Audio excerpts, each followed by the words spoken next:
विमर्श का नीति शास्त्र, कालामा सुत के हृदय की एक यात्रा। आज के संघर्ष और कोलाहल भरे युग में हम सभी के भीतर शांति और सत्य के लिए एक गहरी प्यास है। प्राचीन कालामा सुत केवल तर्कों या संदेह का ग्रंथ नहीं है, बल्कि यह भगवान बुद्ध की असीमहीन करुणा का प्रमाण है। यह सुत हमें सिखाता है कि सच्चा धर्म बाहर से थोपा गया विश्वास नहीं, बल्कि हमारे अपने हृदय में छिपी विश्वास, मैत्री, हीन है।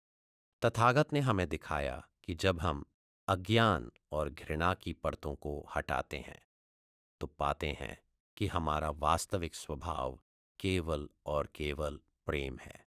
यह निबंध श्रृंखला आपको बुद्धि, इंक्वायरी से हृदय हाट तक की उसी पावन यात्रा पर ले जाने का एक विनम्र आमंत्रण है। भाग 1, कालामासुत का मूल पाठ, अंगुत्तर निकाय 3.65, केसमुत के कालामों के प्रति। ऐसा मैंने सुना है, एक समय भगवान बुद्ध कोसल देश में भिक्षु संघ की एक बड़ी मंडली के साथ विचरण करते हुए केसमुत नामक निगम कस्बे में पहुंचे। केसमुत के निवासियों कालामो ने सुना, शाक्य कुल से प्रवजित शाक्य पुत्र श्रमण गौतम केसमुत केस पधारे हैं। उन भगवान गौतम की ऐसी उत्तम कीर्ति फैली हुई है। वे भगवान अरहंत हैं, सम्यक संबुद्ध, पूर्णतः जागृत हैं, विद्या और आचरण से संपन्न हैं, सुगत हैं, लोकविद, संसार को जानने वाले हैं, अनुत्तर हैं, दमनीय पुरुषों के सारथी हैं, देवों और मनुष्यों के शास्ता शिक्षक हैं, बुद्ध हैं, भगवान हैं। वे इस लोक को इसके देवों, मारों और ब्रह्माओं सहित तथा इस प्रजा को इसके श्रमणों, ब्राह्मणों, राजाओं और मनुष्यों सहित स्वयं जानकर और साक्षात्कार करके उपदेश देते हैं। वे उस धम्म का उपदेश देते हैं जो आदि में कल्याणकारी है, मध्य में कल्याणकारी है और अंत में कल्याणकारी है, जो अर्थ और व्यंजन से परिपूर्ण है और जो केवल परिपूर्ण और परिशुद्ध ब्रह्मचर्य, पवित्र जीवन को प्रकाशित करता है। ऐसे अरहंतों का दर्शन करना निश्चय ही उत्तम है। तब केसमुत के कालाम भगवान बुद्ध के पास गए। वहां पहुंचकर कुछ ने उन्हें अभिवादन किया और एक ओर बैठ गए। कुछ ने उनके साथ कुशलक्षेम का आदान प्रदान किया और एक ओर बैठ गए। कुछ ने हाथ जोड़कर नमस्कार किया और एक ओर बैठ गए। कुछ ने अपना नाम और गोत्र बताया और एक ओर बैठ गए, और कुछ चुपचाप एक ओर बैठ गए. Sirparerki, Lusefthaba Asapkia, ओले अपार्ट में ठगी के। एक ओर बैठने के बाद केसमुत के कालामों ने भगवान से कहा, भंते, कुछ ब्राह्मण और श्रमण केसमुत आते हैं। वे केवल अपने ही मत, सिद्धांत की व्याख्या और प्रशंसा करते हैं, किंतु दूसरों के मत की निंदा करते हैं, अपमान करते हैं, तुच्छ बताते हैं और खंडन करते हैं। फिर अन्य ब्राह्मण और श्रमण आते हैं। वे भी अपने ही मत की व्याख्या और प्रशंसा करते हैं और दूसरों के मत की निंदा करते हैं। हे भंते, हम संदेह और कौतूहल में हैं कि इन आदरणीय श्रमणों में से कौन सत्य बोल रहा है और कौन झूठ। अस्वीकृति के मानदंड, संदेह के 10 स्थान। हे कालामो, तुम्हारा संशय करना उचित है, तुम्हारा संदेह करना उचित है। संदेह के स्थान पर ही तुम्हारे भीतर संदेह उत्पन्न हुआ है। आओ कालामो, 1. केवल इसलिए स्वीकार मत करो कि यह अनुश्रुति बार बार सुनी गई बात है। 2. न इसलिए कि यह परंपरा से चली आ रही है। 3. न इसलिए कि यह जनश्रुति अफवाह है, की अफारहर है। मेरोतिक आर्श्रुतिस पार्ली क्या बिली मार बेयाद है। न इसलिए कि यह धर्म ग्रंथों पिटक में लिखा है। 5 न तर्क लॉजिक के आधार पर। 6 न नए अनुमान के आधार पर।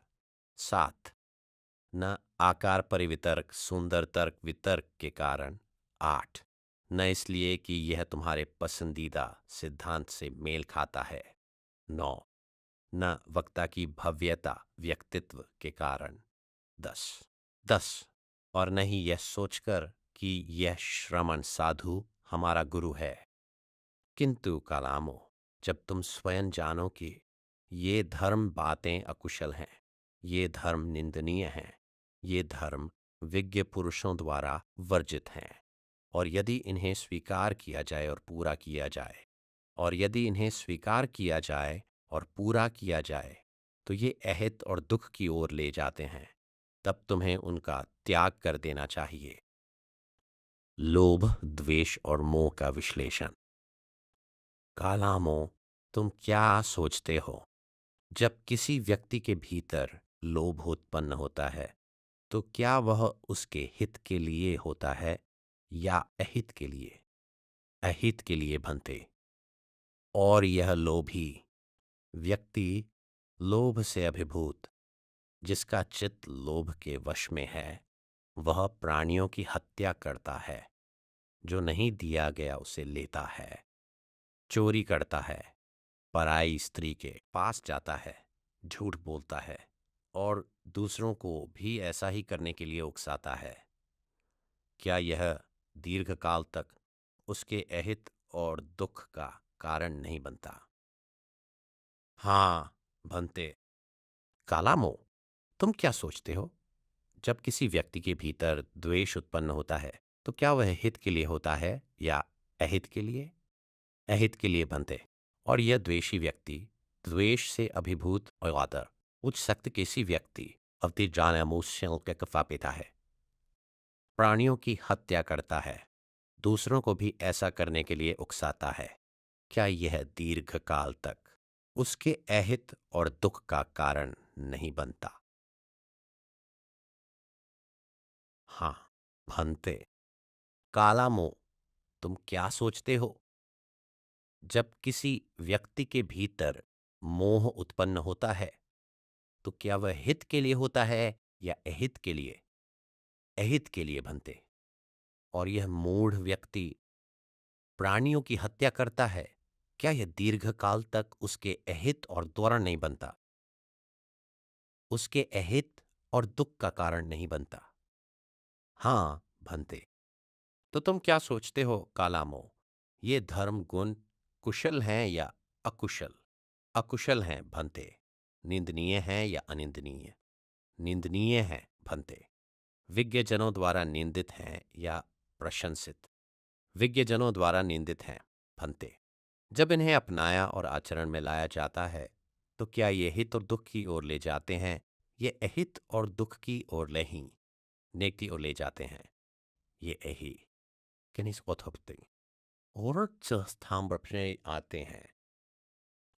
हमें ऐसा ही प्रतीत होता है। इसलिए जैसा कि मैंने कहा, कालामो, केवल अनुश्रुति पर मत जाओ, किंतु जब तुम स्वयं जानो कि ये धर्म अकुशल हैं, तब उनका त्याग कर दो। स्वीकृति के मानदंड। आओ कालामो, केवल अनुश्रुति पर मत जाओ, किंतु जब तुम स्वयं जानो कि ये धर्म कुशल हैं, ये धर्म अनिंदनीय हैं, ये धर्म विज्ञ पुरुषों द्वारा प्रशंसित हैं, और यदि इन्हें स्वीकार किया जाए और पूरा किया जाए, तो ये हित और सुख की ओर ले जाते हैं, तब तुम्हें उन्हें स्वीकार करना चाहिए और उनमें विहरना रहना चाहिए। कालामो, तुम क्या सोचते हो? जब किसी व्यक्ति के भीतर अलोभ, लोभ का अभाव उत्पन्न होता है, तो क्या वह हित के लिए होता है या अहित के लिए? हित के लिए बनते। और यह अलोभी व्यक्ति प्राणियों की हत्या नहीं करता, चोरी नहीं करता, दूसरों को भी ऐसा ही करने के लिए प्रेरित करता है। क्या यह दीर्घकाल तक उसके हित और सुख का कारण नहीं बनता? हाँ, बनते। कालामो, तुम क्या सोचते हो? जब किसी व्यक्ति के भीतर अद्वेष, द्वेष का अभाव, अमोह, मोह का अभाव उत्पन्न होता है, तो क्या वह हित के लिए होता है या अहित के लिए? हित के लिए, भंते। तो तुम क्या सोचते हो कालामो, ये धर्म कुशल हैं या अकुशल? कुशल हैं, भंते। निंदनीय हैं या अनिंदनीय? अनिंदनीय हैं, भंते। विज्ञजनों द्वारा निंदित हैं या प्रशंसित? प्रशंसित हैं, भंते। जब इन्हें अपनाया जाता है तो क्या ये हित और सुख की ओर ले जाते हैं?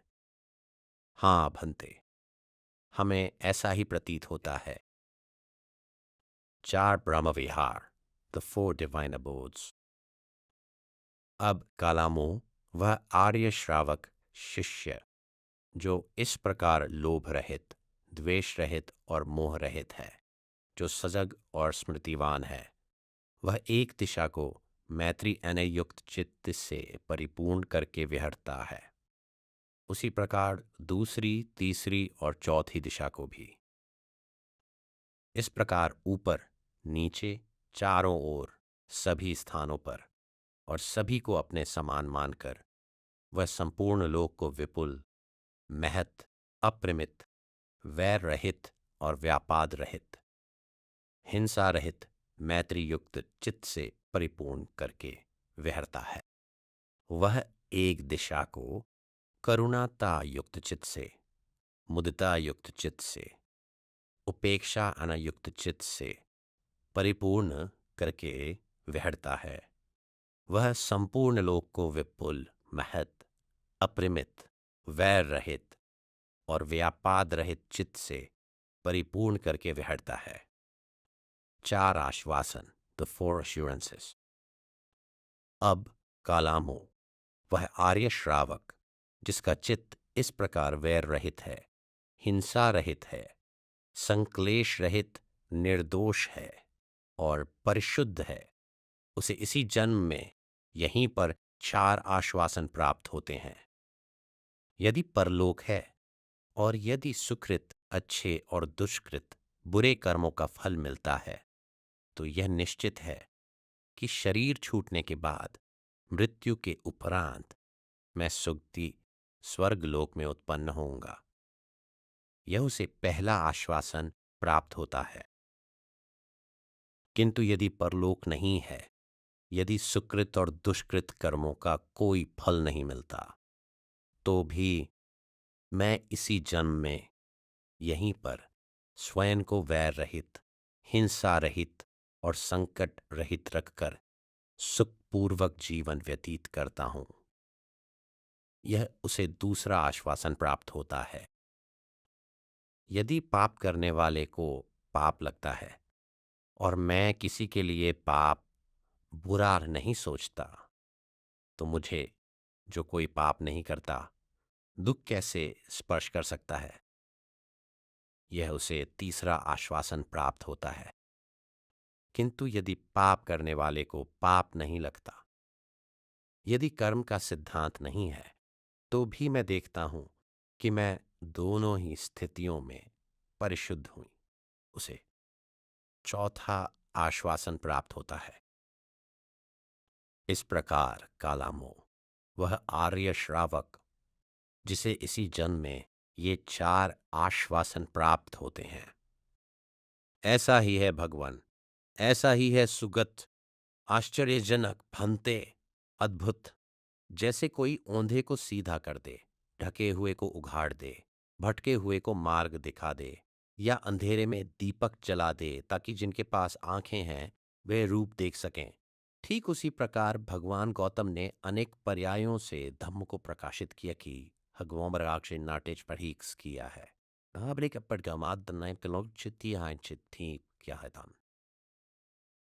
हम भगवान की शरण में जाते हैं, धम्म की शरण में जाते हैं और भिक्षु संघ की शरण में जाते हैं। आज से जीवन भर के लिए भगवान हम हमें शरणागत उपासक के रूप में स्वीकार करें। भाग 2, दुविधा और सत्य की कसौटी। कैसमुत का संदर्भ। कल्पना कीजिए, प्राचीन भारत की धूल उड़ रही है और कैसमुत के ग्रामवासी, जिन्हें कालाम कहा जाता है, गानों के चौराहे पर एकत्रित हैं। उनके चेहरों पर गहरी उलझन और चिंता की लकीरें हैं। वे एक ऐसे चौराहे पर रहते हैं जहां से कई परिव्राजक, घुमक्कड़, शिक्षक और साधु गुजरते हैं। एक दिन एक शिक्षक आता है और उपदेश देता है कि केवल उसका सिद्धांत ही सत्य है और बाकी सब झूठ हैं। अगले दिन एक दूसरा शिक्षक आता है जो पहले वाले की निंदा करता है और दावा करता है कि उसका मार्ग ही एकमात्र सत्य मार्ग है। कालाम लोग बौद्धिक रूप से स्तंभित, पैरालाइज्ड हो गए हैं। वे एक अच्छा और सदाचारी जीवन जीना चाहते हैं, लेकिन परस्पर विरोधी सूचनाओं की बाढ़ ने उन्हें संशयवादी और दिशाहीन बना दिया है। जब भगवान बुद्ध वहां पहुंचते हैं तो वे उनसे कोई प्रवचन नहीं मांगते। वे उनसे अपनी दुविधा का समाधान मांगते हैं। वे पूछते हैं, सत्य कौन बोल रहा है और झूठ कौन बोल रहा है? यह दृश्य सदियों बाद भी गूंज रहा है। हमारे अपने समय में भी हम परस्पर विरोधी विचारधाराओं, समाचारों और नैतिक आदेशों की बमबारी झेल रहे हैं। कालामों की तरह हम भी अक्सर खुद को भटका हुआ महसूस करते हैं। यह निश्चित नहीं कर पाते कि किस पर विश्वास करें। संदेह के 10 आधार, द 10 ग्राउंड्स फॉर डाउट। तथागत का उत्तर क्रांतिकारी है। वे यह नहीं कहते, मुझ पर विश्वास करो क्योंकि मैं बुद्ध हूं। इसके विपरीत वे उनके संदेह को वैध मानते हैं। वे उनसे कहते हैं कि ऐसी भ्रमित करने वाली स्थिति में उलझन होना उचित है। फिर वे ज्ञान के 10 अविश्वसनीय स्रोतों को सूचीबद्ध करते हैं, जो प्रसिद्ध संदेह के 10 आधार हैं। वे कालामों को सलाह देते हैं कि किसी भी शिक्षा को केवल इन आधारों पर स्वीकार न करें। 1, अनुश्रुति, क्योंकि यह बार बार सुना गया है, मौखिक इतिहास। 2, परंपरा, क्योंकि यह पीढ़ियों से चली आ रही परंपरा है। 3, जनश्रुति, क्योंकि हर कोई ऐसा कह रहा है, अफवाह। 4, पिटक संपदा, क्योंकि यह हमारे पवित्र धर्म ग्रंथों में लिखा है। 5, तर्क, क्योंकि यह तार्किक लगता है। 6, न्याय, क्योंकि यह अनुमान, इन्फ्रेंस पर आधारित है। 7, आकार परिवितर्क, क्योंकि यह बुद्धि को अच्छा लगता है, तर्कयुक्त चिंतन। 8, दिट्ठी निज्झान खंती, क्योंकि यह हमारे पहले से माने हुए विचारों से मेल खाता है। 9, भव्य रूपता, क्योंकि वक्ता का व्यक्तित्व प्रभावशाली या भव्य है।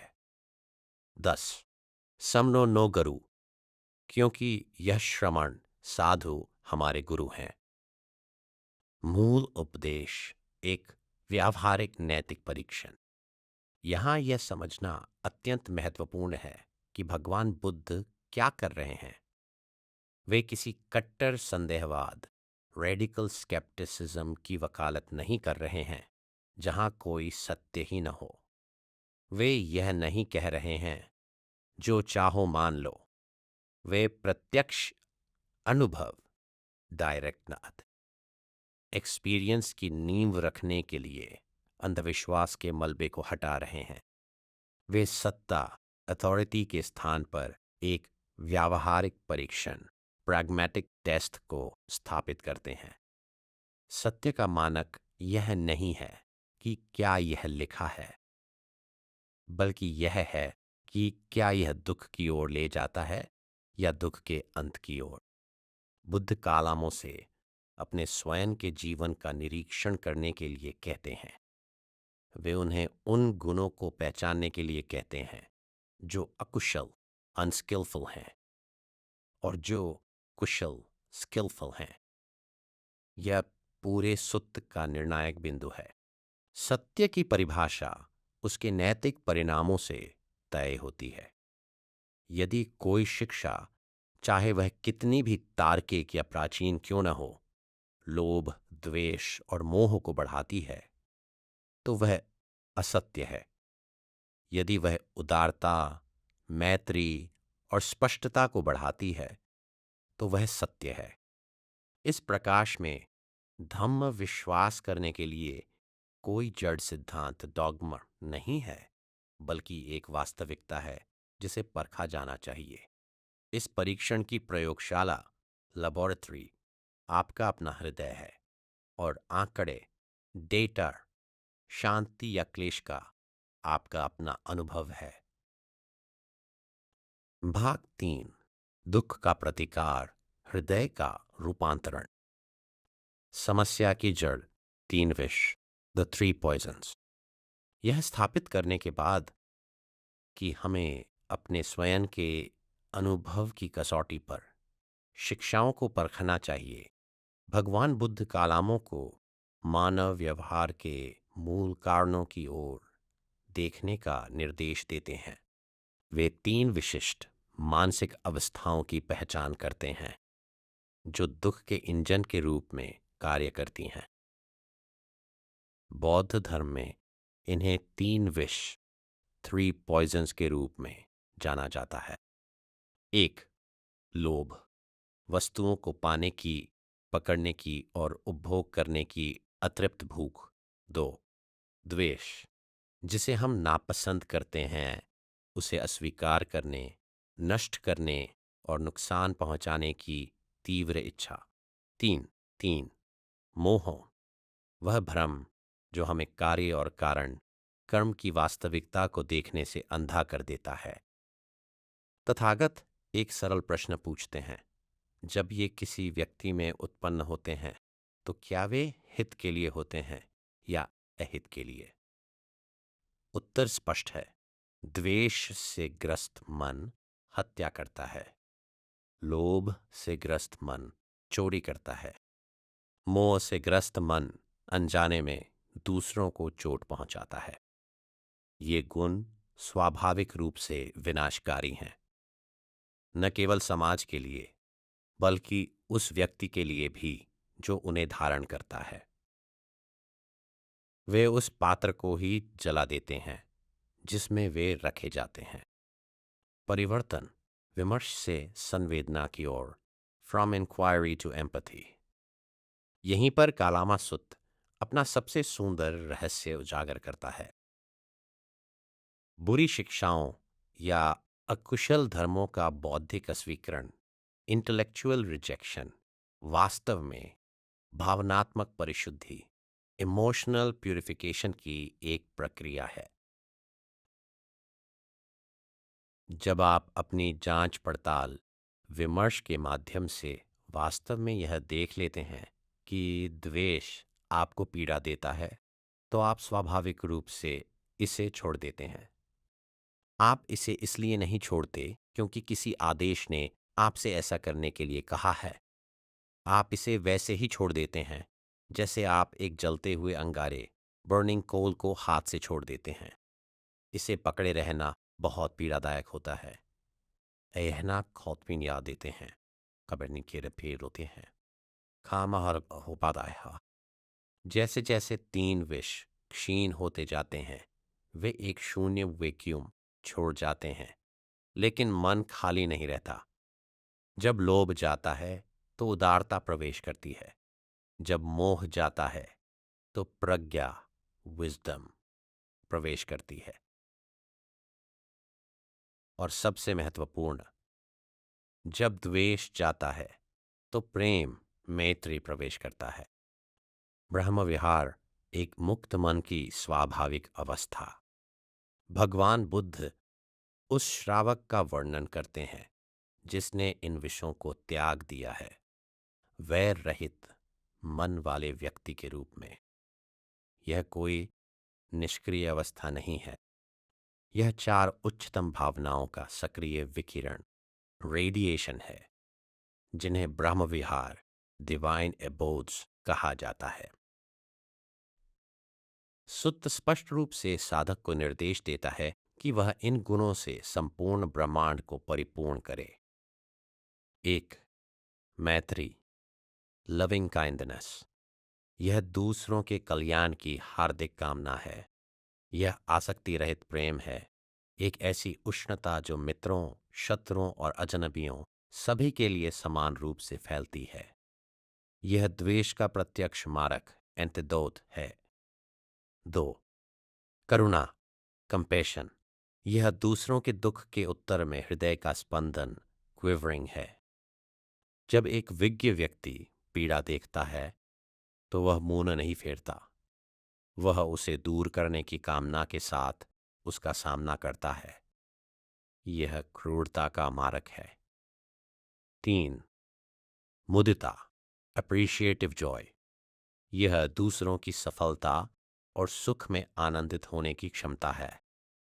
यह ईर्ष्या और जलन को काटती है और प्रतिस्पर्धा को आत्मीयता से बदल देती है। 4, उपेक्षा, इक्वानिमिटी। यह एक संतुलित अविचल शांति है। यह प्रेम को मोह, क्लिंगिंग में बदलने से और करुणा को निराशा, डिस्पेयर में बदलने से रोकती है। यह वह विशाल स्थिरता है जो अन्य तीनों को थामे रहती है। सुत्त वर्णन करता है कि साधक इन शक्तियों को ऊपर, नीचे, चारों ओर और हर जगह सभी को अपने समान मानकर विकीर्ण करता है। अंतिम प्रमाण, द अल्टीमेट प्रूफ। यहीं पर विमर्श, इंक्वायरी और करुणा के बीच गहरा संबंध निहित है। कालामा सुत्त का संदेहवाद ठंडा या कुटिल, सिनिकल नहीं है। यह तो हठधर्मिता, डॉगमा और घृणा की गंदगी को हटाने वाला फावड़ा तूल है, ताकि नैसर्गिक करुणा का सोता फूट सके। आपने बुद्ध की शिक्षा को समझा है या नहीं, इसका प्रमाण यह नहीं है कि आप दर्शन शास्त्र, फिलॉसफी पर कितना अच्छा तर्क कर सकते हैं, बल्कि यह है कि आपका प्रेम कितना असीम है। जो मन सही ढंग से प्रश्न करता है वह अंततः पाता है कि उसके पास प्रेम करने के अलावा कोई विकल्प नहीं है, क्योंकि प्रेम ही एकमात्र ऐसी अवस्था है जो वास्तव में कुशल है, अनिंदनीय है और विज्ञजनों द्वारा प्रशंसित है। भाग 4, 4 आश्वासन, विज्ञजनों के लिए सांत्वना। तत्वमीमांसा से परे, बियॉन्ड मेटाफिजिक्स। इस प्रवचन सुत्त के अंतिम भाग में भगवान बुद्ध उस चिंता और व्याकुलता का समाधान करते हैं जो अक्सर धार्मिक साधना के साथ जुड़ी होती है। यदि मैं गलत हूं तो क्या होगा? यदि कोई स्वर्ग नहीं है तो क्या होगा? यदि कर्म का सिद्धांत वास्तविक नहीं है तो क्या होगा? तथागत समझते हैं कि भविष्य का भय या अज्ञात का भय हमें पंगु बना सकता है। वे उस आर्य श्रावक को, जिसका चित्त द्वेष और दुर्भावना से मुक्त है, 4 आश्वासन, 4 assurances प्रदान करते हैं। ये आश्वासन किसी भी पारलौकिक विश्वास, मेटाफिजिकल बिलीफ की परवाह किए बिना साधक को इसी जन्म में और अभी, हियर एंड नाउ, सुरक्षा और निर्भयता का भाव प्रदान करने के लिए हैं। 4 आश्वासन, द 4 solaces। 1, परलोक का आश्वासन। यदि कर्म का नियम, लॉ ऑफ कार्मा, सत्य है और इस लोक से परे भी कोई दुनिया है, तो करुणावान व्यक्ति सुरक्षित है, क्योंकि उसने लोभ या द्वेष के बिना कार्य किया है। उसकी गति, ट्रजेक्टरी, ऊर्ध्वगामी, अपवर्ड है। उसे मृत्यु से डरने की आवश्यकता नहीं है, क्योंकि उसके कर्मों ने सुख के बीज बोए हैं। उसकी सुगति, गुड डेस्टिनेशन, निश्चित है। 2. वर्तमान जीवन का आश्वासन। किंतु बुद्ध कहते हैं, यदि मृत्यु के बाद कोई दुनिया नहीं है, यदि केवल यही जीवन सब कुछ है, तब भी करुणावान व्यक्ति की ही जीत है। क्यों? क्योंकि घृणा, ईर्ष्या और क्रोध के बिना जीना अपने आप में एक पुरस्कार है। जो प्रेम, मैत्री करता है, वह सुख की नींद सोता है। वह दुर्भावना, मैलिस के जलते हुए ज्वर से मुक्त है।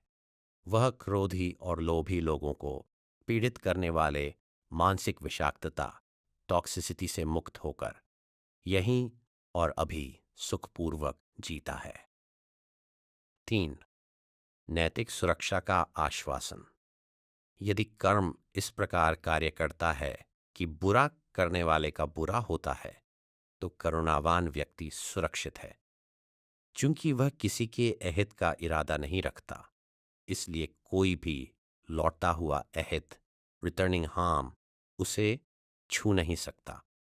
उसकी निर्दोषता, इनसेंस ही उसकी ढाल है। 4. परिशुद्धि का आश्वासन। यदि कर्म का अस्तित्व नहीं है, यदि ब्रह्मांड यादृच्छिक रैंडम है और कार्यों का कोई लौकिक परिणाम नहीं होता, तब भी करुणावान व्यक्ति परिशुद्ध, प्योर है। वह स्वयं को दर्पण में देख सकता है और जान सकता है, मैं एक ऐसा व्यक्ति हूं जो किसी को हानि नहीं पहुंचाता। अपनी स्वयं की अहिंसा, हार्मलेसनेस को जानने से जो गहरा आत्मसम्मान और गरिमा प्राप्त होती है, वह अतुलनीय है। प्रासंगिकता, एक निर्भय हृदय। ये आश्वासन साधना को भविष्य के जुए, वेजर से बदलकर वर्तमान की गारंटी बना देते हैं। भगवान बुद्ध हमें सिखा रहे हैं कि सदाचार, वर्च्यू, स्वयं अपना पुरस्कार है। दयालुता के लाभों का अनुभव करने के लिए हमें किसी स्वर्गीय भुगतान, हेवनली पेआउट की प्रतीक्षा करने की आवश्यकता नहीं है। आज हमारे लिए इसकी प्रासंगिकता विशाल है। हम अनिश्चितता की दुनिया में रहते हैं। हम अर्थव्यवस्था, जलवायु और समाज के भविष्य को लेकर चिंतित रहते हैं।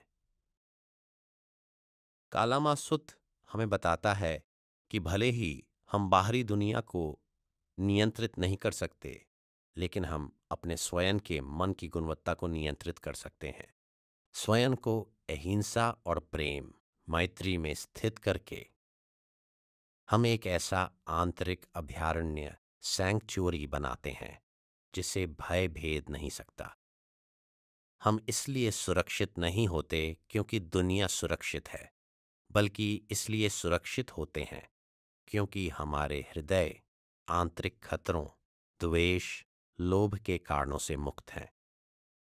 भाग 5, निष्कर्ष, प्रज्ञा और प्रेम का मार्ग। सुत की यात्रा, the journey of the shutter. हमने अपनी यात्रा केसमुत के धूल भरे चौराहे से शुरू की थी, जहां हम उन भ्रमित ग्रामीणों के साथ खड़े थे जो परस्पर विरोधी विचारों के शोर से अभिभूत थे। हम उस मार्ग पर चले हैं जो भगवान बुद्ध ने उनके लिए प्रशस्त किया था। एक ऐसा मार्ग जो अंधभक्ति, ब्लाइंड ओबीडियंस की मांग नहीं करता, बल्कि साहसी अन्वेषण, करेजस इन्वेस्टिगेशन की मांग करता है। कालामा सुत्त की यात्रा बाहरी सत्ता, आउटर अथॉरिटी से आंतरिक स्पष्टता, इनर क्लैरिटी की ओर बढ़ने की यात्रा है। यह संदेह, डाउट से शुरू होती है। यह स्वीकार करना कि हम नहीं जानते, यह विमर्श इंक्वायरी की ओर बढ़ती है, अपने कार्यों को दुख बनाम सुख की कसौटी पर परखना। यह त्याग अबैंडनमेंट की ओर ले जाती है, उन तीन विषयों लोभ, द्वेष, मोह को छोड़ना जो हमें पीड़ा देते हैं। यह भावना कल्टीवेशन में खिलती है, हृदय को प्रेम, करुणा, मुदिता और शांति की असीम ऊर्जाओं से भरना। यह आश्वासन अश्योरेंस में समाप्त होती है, वह निर्भय आत्मविश्वास जो एक अहिंसक और पवित्र जीवन जीने से आता है। अंतिम चिंतन, अच्छाई पर भरोसा, द ट्रस्ट इन गुडनेस। अंततः कालामा सुत्त भरोसे, ट्रस्ट के बारे में एक शिक्षा है, किंतु यह किसी पुस्तक, किसी देवता या किसी गुरु पर अंधविश्वास नहीं है। यह मनुष्य की अच्छाई की क्षमता पर भरोसा है। तथागत हमें बता रहे हैं कि हम कोई टूटे हुए पात्र नहीं हैं जिन्हें बाहरी सिद्धांतों, डॉगमज से भरने की आवश्यकता हो। अठगी, हम स्वयं सत्य को देखने में सक्षम हैं। हम अपनी अंतरतम गहराइयों में, डीप इन आवर बोन्स, यह जानने में सक्षम हैं कि प्रेम घृणा से बेहतर महसूस होता है और उदारता लोभ से श्रेष्ठ है। एक ऐसी दुनिया में जो अक्सर विभाजित और कठोर महसूस होती है, यह सुत एक सौम्य स्मरण, जेंटल रिमाइंडर है कि सबसे क्रांतिकारी काम जो हम कर सकते हैं वह है स्वयं सोचना और असीम प्रेम करना। जब हम भ्रम को दूर करते हैं तो जो बचता है वह कोई ठंडा बौद्धिक शून्य, कोल्ड इंटेलेक्चुअल वैक्यूम नहीं है, बल्कि एक गर्म धड़कता हुआ हृदय है जो संसार के लिए खुला है, अपने स्वयं के सदाचार में सुरक्षित है और सभी प्राणियों के प्रति करुणा का प्रकाश फैला रहा है। कालामों के लिए यही संदेश था और हमारे लिए भी यही संदेश है।